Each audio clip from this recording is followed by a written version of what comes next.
Welcome to Suman TV. నేను మీ నవీన్. ప్రస్తుతం మనం వచ్చేసేసి ట్రీట్మెంట్ రేంజ్ హాస్పిటల్లో ఉన్నాము. మనతో ఉన్నారు laparoscopic surgeon and laser surgeon doctor Sridhar Reddy గారు. హాయ్ సార్, నమస్తే అండి. సార్, మలబద్ధక సమస్య, అసలు మలబద్ధక సమస్య అంటే ఏంటి?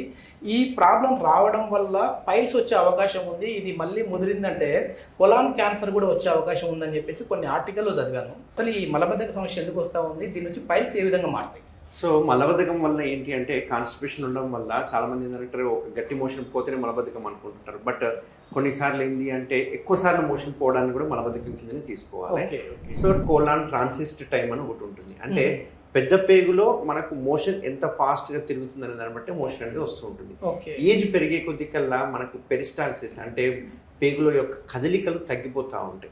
అది తగ్గడం వల్ల మెల్లగా కదులుతుంది. సో వీళ్ళకి ఒకసారి 2 రోజులకు ఒకసారి మోషన్ వస్తూ ఉంటుంది.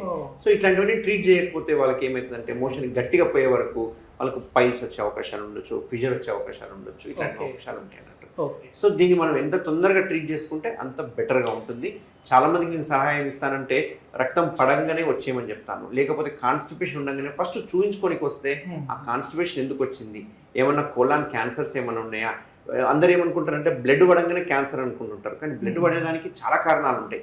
నల్లగా రక్తం పడితే ఒక కారణం ఉంటుంది, ఎర్ర రక్తం ఒకటి పడుతుంది, ముద్దల పడితే ఒక కారణం ఉంటుంది. కాబట్టి ఎప్పుడైనా కానీ బ్లడ్ వచ్చినా కానీ మోషన్ అడ్డం పడుతున్నట్టు అనిపించినా, కాన్స్టిపేషన్ వచ్చినా ఇమ్మీడియట్గా హాస్పిటల్కి వచ్చి చూయించుకుంటే మనం ఎగ్జామినేషన్ చేశాక అది క్యాన్సరా లేకపోతే పైల్సా అవన్నీ మనం గుర్తుపట్టచ్చు. కొద్ది మందిలో ఉన్న ఒక బ్యాడ్ హ్యాబిట్ ఏంటంటే సార్, ఏదైనా ఒక ప్రాబ్లం వచ్చింది అని అంటే డైరెక్ట్ గా మెడికల్ స్టోర్కి వెళ్ళిపోయి అక్కడే కొన్ని సిరప్లు తీసుకుంటా ఉన్నారు. మోషన్ ఫ్రీ కావడానికి ఈ సిరప్ ఇవ్వండి, ఆ సిరప్ ఇవ్వండి అని చెప్పేసి తీసుకుంటా ఉన్నారు. అది ఎంతవరకు కరెక్ట్ అంటారండి? యాక్చువల్గా నా దగ్గరికి ఒక 4-5 మెంబర్స్ పేషెంట్స్ ఉన్నారు. ఆల్మోస్ట్ వాళ్ళు ఈ పైల్స్ ప్రాబ్లమ్ 15 ఇయర్స్ నుంచి ఉంది. వాళ్ళు ఈ 15 ఇయర్స్ లాక్సేటివ్ సిరప్స్ అంటారు కదా, మార్కెట్లో దొరుకుతుంటాయి కదా, ఆ లాక్సేటివ్ సిరప్స్ వాడుతూ ఉన్నారు. అంటే 15 ఇయర్స్ వాళ్ళు దాని మీద డిపెండ్ అయిపోయింది. అంటే వాళ్ళకి అది తాగితేనే మోషన్ వస్తుంది, లేకపోతే మోషన్ రాదు. సో ఇట్లా హ్యాబిచుయేషన్ అయిపోయే వరకు ఏమవుతుందంటే అది ఒక్కరోజు తాగకపోయినా మోషన్ హార్డ్ అవుతుంది, డిపెండెన్స్ పెరుగుతుంది. కొన్ని రోజులు అయిన తర్వాత అంటే యూజువల్గా కొందరికి 10 ml పనిచేస్తే, కొందరికి 15 ml, కొందరికి 20 ml, 30 ml, చివరికి ఎట్లయిపోయిందంటే వాళ్ళు ఒక బాటిల్ తాగితే తప్ప వాళ్ళకి మోషన్ రాని పరిస్థితులకు వచ్చారు. సో ఇట్లాంటి టైంలో ఏమవుతుందంటే అది కాన్స్టిపేషన్ సివియర్ అయిపోయి ఎక్కువ బ్లీడింగ్ వచ్చే అవకాశం, కొలాన్ క్యాన్సర్ వచ్చే అవకాశం కూడా ఉంటుంది కదా ఇట్లాంటివి అన్నప్పుడు. అది నిజమేనా సార్? సో కోలాన్ క్యాన్సర్ వచ్చే అవకాశాలు ఉంటాయి. అండ్ యానల్ క్యాన్సర్స్ చాలా మంది వచ్చిన పేషెంట్స్ నా దగ్గరికి వచ్చిన వాళ్ళు రెక్టల్ కార్సినోమాస్ అంటే రెక్టల్ అంటే మన పెద్ద పేగులోనే రకం ఉంటుంది, రెక్టమ్ అని ఉంటుంది అన్నట్టు. అంటే రెక్టమ్ తర్వాత మనకి యానల్ కెనాల్ స్టార్ట్ అవుతుంది. సో ఈ రెక్టంలో కార్సినోమాస్ అంటే క్యాన్సర్స్ వచ్చిన వాళ్ళు, యానల్ క్యాన్సర్స్ వచ్చిన వాళ్ళు, ఇట్లాంటి వాళ్ళు చాలా మంది ఉన్నారు మా దగ్గరికి వచ్చిన తర్వాత. సో స్టార్టింగ్ వాళ్ళు ఏమనుకుంటారు అంటే అవి కూడా పైల్స్ అనుకుంటుంటారు, బట్ అవి రెక్టల్ కార్సినోమా, అవి యానల్ కార్సినోమా. ఇట్లాంటి వాళ్ళకి మళ్ళీ మనం ఏపీఆర్ అని, ఎల్పీఆర్ అని సర్జరీస్ కూడా చేయడం జరిగింది. నేను ఒక చిన్న డయాగ్రామ్ వేసి చూపిస్తాను. సో ఎలా అసలు మనం తిన్న ఫుడ్ ఎలా అరుగుతుంది, ఎలా ముందరికి వెళ్తుంది, ఎట్లా బయటకు వచ్చేస్తుంది అనేది నేను జస్ట్ మీకు శాంపుల్. సో మనిషి పార్ట్స్ చూసుకుంటే కనుక ఇక్కడ పైన కనిపించేవి లంగ్స్ అంటాం, ఇవి థొరాక్స్ అంటే చెస్ట్లో ఉంటాయి. ఈ లోపల కనిపించేది గుండె, ఇక్కడ కనిపించేది లివర్. అంటే ఇక్కడ నుంచి మనకు పొట్ట అనేది స్టార్ట్ అవుతుంది. కడుపు అనేది అంటాం కదా, ఈ కడుపు అనేది స్టార్ట్ అవుతుంది. సో ఇది లివర్ అన్నట్టు. ఈ లివర్ కిందనే మనకు పిత్తాశయం ఉంటుంది అన్నట్టు. సో మనం తిన్న ఫుడ్ ఏదైతే తీసుకుంటామో, మనం ఇక్కడ నుంచి తీసుకున్న ఫుడ్ ఈ రకంగా వచ్చి ఇది సంచి అంటే మన స్టమక్ అంటాం కదా, ఆ స్టమక్ అనేది ఇక్కడ. సో ఇక్కడ మనకు ఒక 3-4 అవర్స్ ఫుడ్ అనేది స్టే చేసి అక్కడ గ్రైండ్ అవుతుంది అన్నమాట. గ్రైండ్ అయిన తర్వాత అక్కడ నుంచి మనకు మెల్లగా తిన్న ఫుడ్ ఏదైతే ఉందో కిందికి జారుతూ ఉంటుంది. సో ఇట్లా చిన్న పేగులోకి జారిన వెంటనే మనకు లివర్లో కానీ, పిత్తాశయంలో కానీ, ప్యాంక్రియాస్లోకి సంబంధించిన జ్యూసెస్ అంతా అక్కడ, దాన్ని మనం డియోడినం అంటాం అన్నట్టు. సో అందులోకి వచ్చి జమ అవుతుంది. జమ అయిన తర్వాత మన ఫుడ్ అనేది ఈ చిన్న పేగులు అంటాం, వీటినే స్మాల్ ఇంటెస్టైన్ అంటాం కదా, ఈ పేగులలో తిరుగుతూ ఉంటుంది అన్నట్టు. పెరిస్టాల్ మూవ్మెంట్ అంటాం కదా, తిరుగుతుంటుంది, పాము తిరిగినట్టు తిరుగుతుంటుంది. సో ఇందులో అంతా ఫుడ్ తిరిగినప్పుడే ఇందులో కావాల్సిన మన మినరల్స్ కావచ్చు, వైటమిన్స్ కావచ్చు, లేకపోతే ఎనీ ఫుడ్కి సంబంధించిన కంటెంట్స్ ఏమైనా కానీ అవి బ్లడ్లోకి అబ్జార్బ్ అయిపోతాయి. అబ్జార్బ్ అయిపోయిన తర్వాత అక్కడ నుంచి మెల్లగా పెద్ద పేగులోకి వస్తుంది. ఇక్కడే అసలు సమస్య స్టార్ట్ అవుతుంది. సో చిన్న పేగులు ఉన్నంత వరకు ఏమి ఇబ్బంది లేదు. చిన్న పేగులో ఫుడ్ అంతా అరిగిపోతుంది, అబ్జార్బ్ అయిపోతుంది. మనకు కావాల్సిన పదార్థాలన్నీ అబ్జార్బ్ అయిపోయిన తర్వాత మనకి ఏదైతే అవసరం లేని ప్రోడక్ట్స్ ఉంటాయో అవి పెద్ద పేగులోకి వస్తాయి.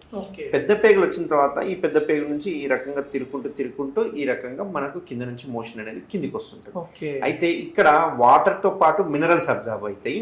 బట్ పెద్ద పేగు వచ్చిన తర్వాత ఇక్కడ మినరల్స్ ఏమి ఉండవు, ఓన్లీ మోషన్ ఒకటే ఉంటుంది. సో మోషన్ ఒక్కటి మెల్లగా ఈ రకంగా ట్రాన్స్ఫర్స్ కోలాన్లో తిరుగుతూ ఉంటుంది అన్నట్టు. ఈ తిరిగే టైంలో కనుక మనకు ఫుడ్లో పాటు వాటర్ కంటెంట్ తక్కువ కనుక తీసుకుంటే బాడీకి కావాల్సిన వాటర్ కంటెంట్ మొత్తం ఇందులోకి వెళ్ళి తీసుకుంటుంది. అంటే ఈ పెద్ద పేగులు తిరిగేటప్పుడు అక్కడ ఉన్న వాటర్ని అబ్జర్వ్ చేస్తుంది. సో అప్పుడు అబ్జర్వ్ చేసే వరకు ఏమవుతుందంటే మోషన్ అది హార్డ్గా తయారవుతుంది. హార్డ్గా తయారయ్యే వరకు తిరగాల్సినంత స్పీడ్గా అది కూడా తిరగదు. ఎందుకంటే హార్డ్ ఉంటుంది కాబట్టి స్మూత్గా ఉంటే పాస్ అవుతుంటుంది. హార్డ్గా ఉండే వరకు ఏమవుతుంది, పాస్ అవ్వదు, స్లోగా పాస్ అవుతుంది. స్లోగా పాస్ అయిన తర్వాత కింద వచ్చి మొత్తం జమ్ అవుతుంది. సో హార్డ్గా ఉండే వరకు ఏమవుతుందంటే మనకు సెన్సేషన్ సరిగా రాదు, ప్లస్ లూబ్రికేషన్స్ సరిగా ఉండవు, దాంతో మనం గట్టిగా ముక్కాల్సి వస్తుంది. అట్లా గట్టిగా ముక్కే వరకు మనకు పైల్స్, ఫిషర్స్, ఫిస్టులాలు ఇవన్నీ వచ్చే అవకాశాలు ఉంటాయి. సో ఇందులో స్మూత్గా మూవ్ అవ్వాలి అంటే మనం వాటర్ కంటెంట్ ఫుల్గా తీసుకోవాలి. అంటే బాడీకి తగినంత వాటర్ ఇస్తే అప్పుడు పెద్ద పేగుల నుంచి వాటర్ అనేది తీసుకోవచ్చు. అది మెయిన్ ఇంపార్టెంట్.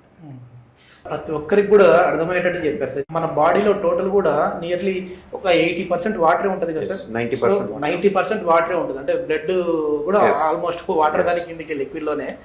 సో ఈ పైల్స్ అనేది రాకుండా చూసుకుంటేనే మనం జాగ్రత్తగా ఉంటాము. ఈ కాన్స్టిపేషన్ నుంచి పైల్స్ నుంచి యానస్ క్యాన్సర్, మళ్ళీ కొలాన్ క్యాన్సర్, ఇవన్నీ వస్తాయి. సో ఇవన్నిటికి కారణం ఇది. సో ఏదైనా ముందుగానే ఒక సమస్య వచ్చింది అన్నప్పుడు డైరెక్ట్గా మెడికల్ స్టోర్కి వెళ్ళేసి ఏదో ఒక మందు తీసుకొని వేసుకోకుండా డాక్టర్ని ముందు కన్సల్ట్ అయ్యారంటే దానికి సంబంధించి ప్రాబ్లం తెలుసుకున్న తర్వాత దాని ట్రీట్మెంట్ ఏంటనేది అయితే మనం వెళ్ళొచ్చు. సో ట్రీట్మెంట్ రేంజ్ హాస్పిటల్ అయితే లేజర్ ట్రీట్మెంట్ అయితే స్పెషాలిటీగా ఇస్తూ ఉన్నారు. సో ఒకసారి ఈ పైల్స్ వచ్చిన వాళ్ళకి సర్జరీ చేశారంటే మళ్ళీ ఫ్యూచర్లో కూడా మ్యాక్సిమం రాకుండా చూసే విధంగానే సర్జరీ కొత్త విధానాలు అయితే ఉన్నాయని చెప్పేసి డాక్టర్ గారు చెప్తా ఉన్నారు. Thank you sir. Thank you.